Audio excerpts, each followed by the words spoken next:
burned as the fire reached Avalon, the island's largest city. Hundreds of people left the island by ferry.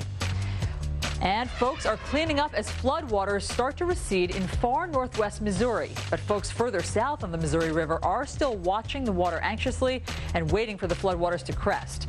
Dozens of levees have been topped or breached since last week's drenching storms. It's a date in federal court today for the 6 suspects accused of plotting to attack Fort Dix. The feds will try to keep the men behind bars, saying they're a flight risk if they make bail. None of the men were born in the United States. 3 are in the country illegally. A Greyhound bus catches fire near Chicago. All 24 people on board were able to get out safely. 2 people were treated for minor injuries. The cause of this fire is still unknown. British Treasury Chief Gordon Brown launches his campaign to replace Prime Minister Tony Blair. Brown says he'll honor the UK's commitments in Iraq, but says mistakes have been made.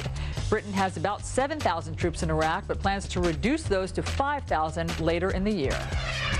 Virginia Tech is making final preparations for tonight's commencement ceremony. 5,000 students are graduating. Bags will be checked, but folks will not be asked to pass through metal detectors.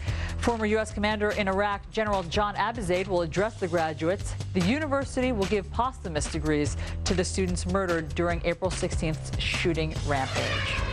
President Bush delivers the commencement address at St. Vincent College in Latrobe, Pennsylvania. Then he's back at the White House in the afternoon to present Volunteer Service Awards at a Military Spouse Day commemoration. Tonight, Mrs. Bush speaks to the new graduates of the University of Texas at Arlington. And those are your headlines of this hour. Back to Steve and Gretchen. All right.